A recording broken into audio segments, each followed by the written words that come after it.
Comenzamos con GSDI.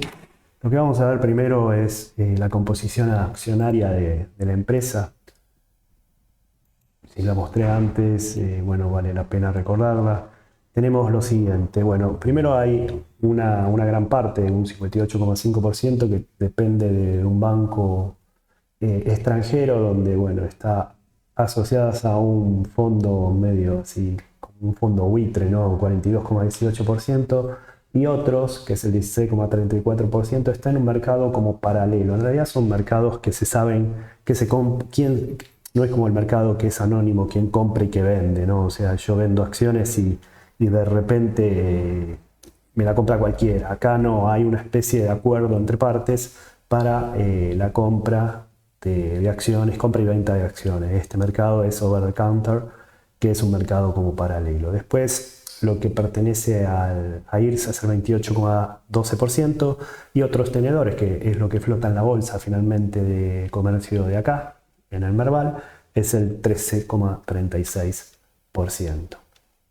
Bien, otra cosa que vamos a ver acá es la asociación, ¿no? Las empresas asociadas que tiene GCDI, este el GLT. Primero tiene la TGLT de Uruguay, donde tiene algunos emprendimientos. eh, Primero tenía de real estate, que esto ya se está como disipando, pero también tiene emprendimientos de construcción que está yendo, ¿no? Ni bien ni mal. Después tiene lo que es la recolección de residuos e higiene, alumbrado, barrido, limpieza, que dan siempre un positivo, aunque en este caso da un 30% menos que el año pasado. Me refiero a logística ambiental mediterránea de Córdoba y de la ciudad de Córdoba. Limpar Rosario, de la ciudad de Rosario, que bueno, acá en este caso dio un positivo de alrededor del 80% más que el año pasado. Esto por aumento en el servicio de recolección, ¿no? Otra más tenemos María Ríos Loján, que está asociado a Benice, que es uno de los proyectos, lo cual tiene más gastos que ingresos. Como vemos, un resultado bruto negativo contra lo que era el año pasado, pero esto es por resultado de especulación financiera, ¿no? Marina de Luján, Río Luján. Otro que tenemos es la maltería, que está asociada para Maltería Hudson, que es un proyecto inmobiliario bueno, que se va vendiendo alrededor de los 148.000 metros cuadrados, con un precio de entre 90 y 100 dólares el metro cuadrado. Es decir, está en otro lado, no es muy barato también, y que a grandes escalas, en realidad es un terreno, ¿no? Es un tipo de desarrollo que se va vendiendo. Y por último es esta la que tiene como en Delaware para administrar todas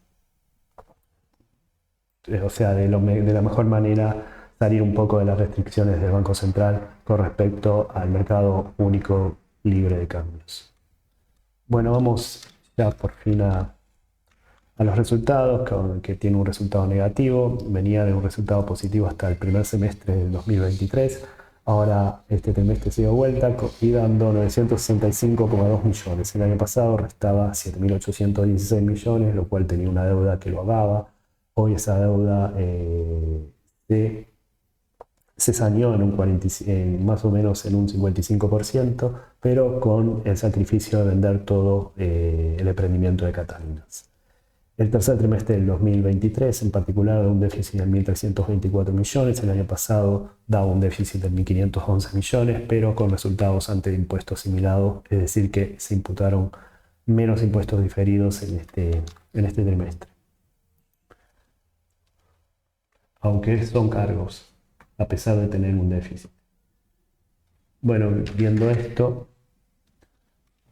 lo tengo, perdón que ya lo voy. En la página 4 lo tenemos, donde hay una diferencia de alrededor de 6.500 millones de pesos en lo que es ingresos por actividades en el acumulado. En el trimestre hay 1.600 millones más, y como dije anteriormente, antes de impuestos es alrededor de 1.155 millones la pérdida que se obtuvo tanto en el tercer trimestre de este año como en el tercer trimestre del año pasado. Bueno, hoy en la parte más importante, que es la del litigio de que se tiene, no del litigio, sino toda la parte de reestructuración de deuda que en los últimos más o menos 4 o 5 años vivió haciendo esto, esta empresa, por lo cual fue cediendo participación a tal punto que hoy TGLT no tiene participación, el mismo TGLT no tiene participación en la empresa. Respecto al litigio que se tiene con Merkin Family Foundation y Tenenbaum Living Trust, GCDI ha decidido retirar la apelación de la demanda que tiene las empresas hacia GCDI con el fin de conseguir un acuerdo en torno de buena fe por los aproximadamente 6,87 millones de dólares. Se ha extendido una cuarta vez una deuda que se tiene con Hospital Infrastructure LLC hasta el 29 del 9, en torno a los 3 millones de dólares, y ya está poniendo otras condiciones. Por ejemplo, si vos no me pagas la deuda, yo te saco unidades que vendiste de OM Palermo y de otra más, y como pagos parciales los dividendos, porque hubo dividendos de Limpa Rosario que dio 95 millones de pesos, que no es nada comparado con estos 3 millones de dólares, porque estamos muy por arriba, ¿no? Son 3 mil millones de pesos. Bien, vamos a ver algo un poquito más, expandir esto. Lo que decía de Tenenbaum y Merkin Family tiene que ver con una tasa del 16% de las obligaciones negociables convertibles. Esto tiene que ver con una obligación negociable que no aceptaron el canje, y como son buitres, entonces tienen una industria del juicio, lo cual van a ganar o aprovechar lo más posible para sacarle esta obligación negociable. En principio vencían en el 2027. La mayoría canjeó, menos estas dos familias o estas dos financieras, lo cual, bueno, como dije, da 6,87 millones de dólares hasta el día de hoy, que esto se puede ir sumando, ¿no? Esto es como el juicio que tiene AUSO o Autopista del Sol o el Oeste con el Estado, que se va acumulando cada vez más juicios, ¿no? El derecho ese que se tiene, ¿no? Derecho de cobro. Bien. Bueno, esto es todo lo que implica el no pago de agosto del 2020, ¿no? Esto fue en febrero cuando se hizo el acuerdo, febrero del 2020. Después, lo de la enmienda, hay un acta acá, a ver si la tengo. Sí, que corresponde a los 2,5 millones de dólares en concepto de capital y 531.000 dólares en concepto de intereses para otorgarle a Hospitality Infrastructure y Lighting Advisor Ltd, que son los prestamistas, lo cual le pone más condiciones. Por ejemplo, acá, como dije, los 95 millones cobrados por Limpar o logística ambiental también, y los emprendimientos de Palermo o M Palermo.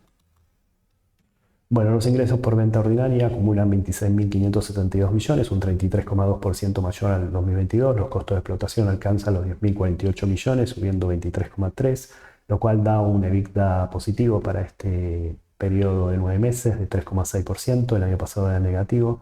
Los inventarios, que son los real estate, están valuados en 18.030 millones de pesos, una reducción del 8,1% respecto al año pasado. No, respecto del inicio de este año, el deterioro es el 16,2 sobre el total. Esta vendría a ser lo que se dio en letra chica y lo que se tuvo que sacrificar para la evaluación, ¿no? Por eso es el deterioro, lo que se va a terminar vendiendo. Al comienzo del 2023 era un 18%, el avance de proyectos terminados es 13,5%, al inicio del ejercicio era 33,5%. ¿Por qué es esto? Porque hubo unidades vendidas, sobre todo de Metra Puertos.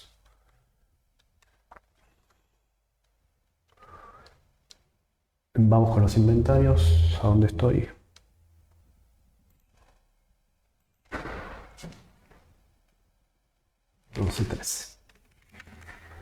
Bien, tenemos los inventarios, los no corrientes, que primero tienen con el juicio con Astor, con la ciudad de Buenos Aires, que todavía no dejan seguir construyendo. Esto es por riesgo de derrumbe. Metra, que siguen construyendo todavía, con algunos pisos, pero algunas unidades ya fueron entregadas. Y después el deterioro, como dije anteriormente, que llega a los 2.000 130 millones de pesos con respecto al año anterior, aunque esto, como dije, Metra Puerto Norte, hay menor productos terminados, es decir, se ha entregado más o menos el 45% de las unidades que ya están terminadas.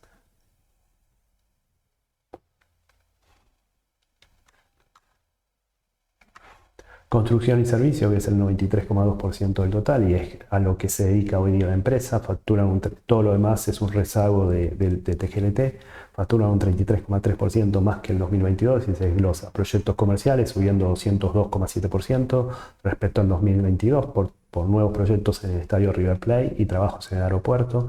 Proyectos industriales que tienen que ver con Milgor, por ejemplo, 27,9% de ponderación, baja un 6,1%, y los residenciales bajan un 21,5%. El 85,5% de los proyectos son de clientes privados y el segmento de desarrollo inmobiliario sube un 32%, principalmente, como dije anteriormente, por las entregas de la unidad de desarrollo de Metra Puerto Norte.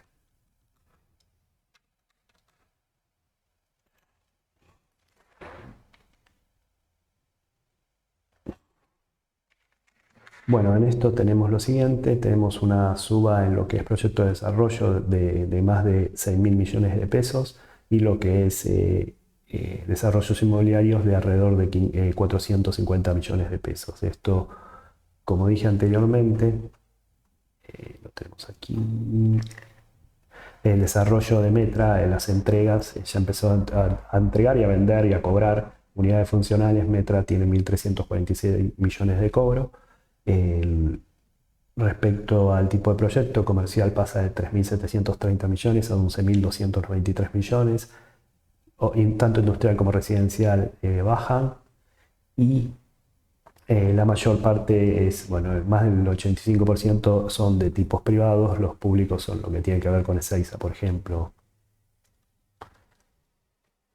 Una cosa más con esto, viendo los proyectos que tenemos en el año, yendo a la reseña,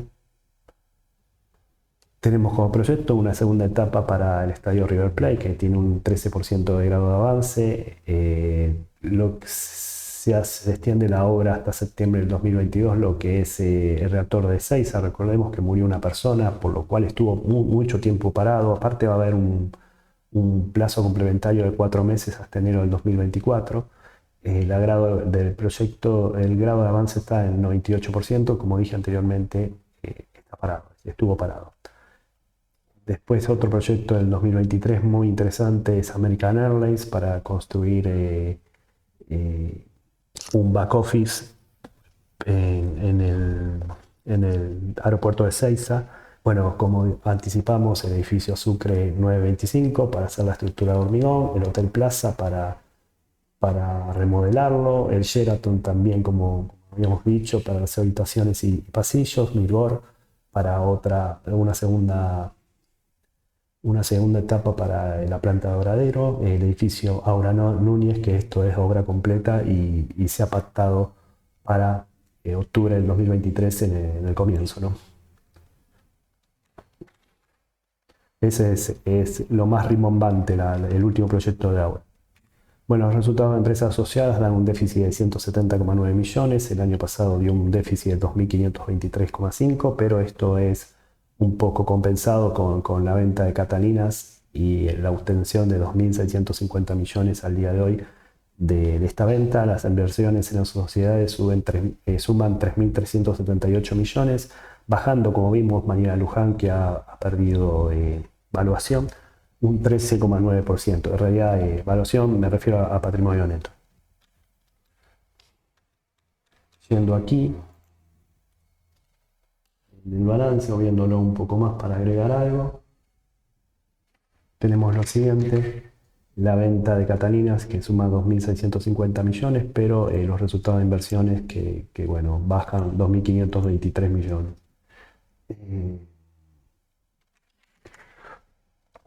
En esto, bueno, lo que es las empresas que conforman el Hospital Echeverría, Museo Malvinas Argentinas, Procrea y la Avenue, es lo que conforma los 170 millones de pérdidas, pero si tomamos es la evaluación o lo que se tiene los saldos por sociedad. El total de inversiones baja de 3.924 millones a 3.377 millones por la baja de principalmente Marina Río Luján.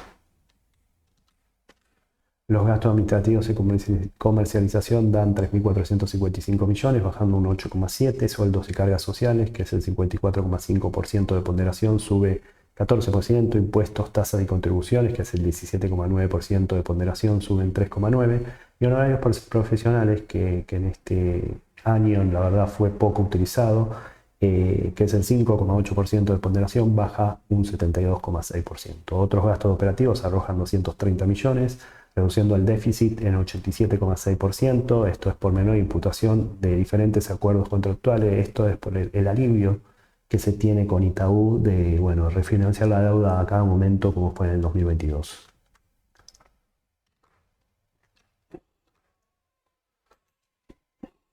En los gastos, en las páginas 21 y 22, tenemos sueldos y cargas sociales en la parte de comercialización baja, pero sube en la parte de administración. Sube, como dije, baja en honorarios profesionales por todo el tramiteo que tuvo con la refinanciación de deudas y todo eso, de 726 millones a 188 millones de pesos. Y en otros gastos operativos bajan los acuerdos contractuales de 1.021 millones a 39 millones nada más.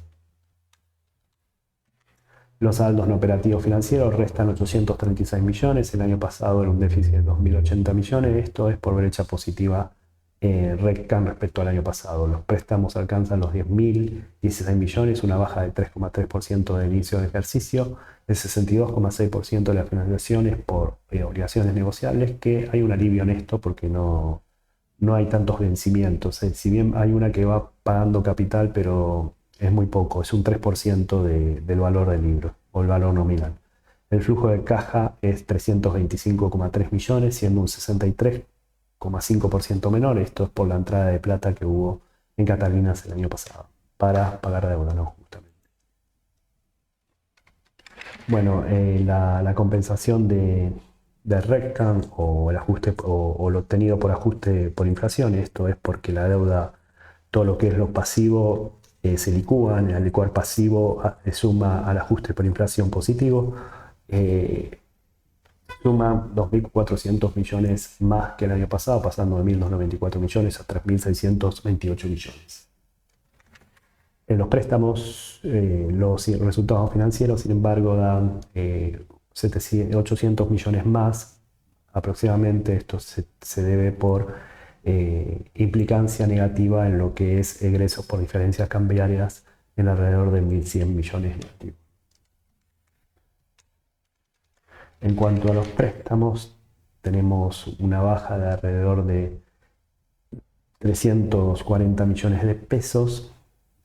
No hay mucho más por decir. Se tiene el préstamo por Itaú, se tiene el de Ponte Amelina, que se puso algunas condiciones y implica también TGLT, y lo que es en obligaciones negociables, como dije, es más del 60%, lo cual lo corriente es apenas un 12%, ¿no?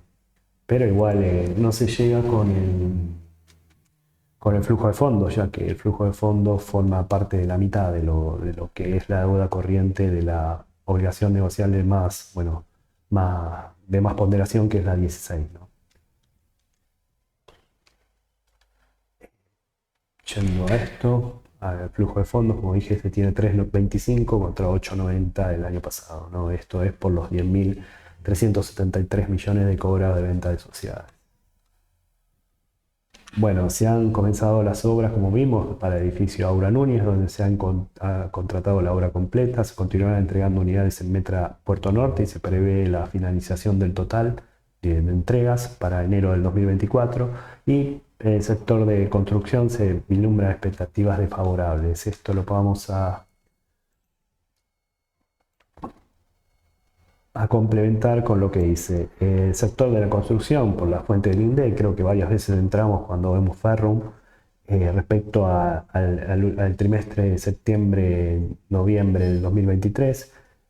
dice que ese 63,5% no habrá cambios, el 29,8% disminuirá y solo el 6,7% de la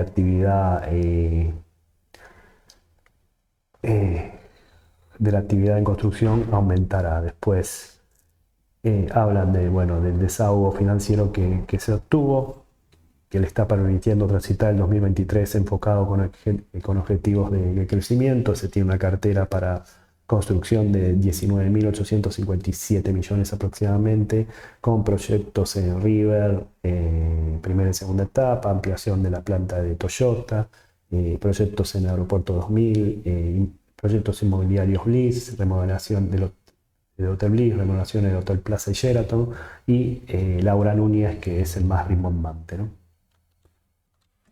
La liquidez va de 0,86 a 0,72, es decir, el activo corriente es 72% del pasivo corriente, la solvencia pasa de 0,21 a 0,18, el valor del libro 8,61. La cotización aumentó bastante en este trimestre, así que se puede venir a pique por los resultados exhibidos. Está en 13, la capitalización es de 11.979 millones y la pérdida por acción es 0,68. Es todo, chao.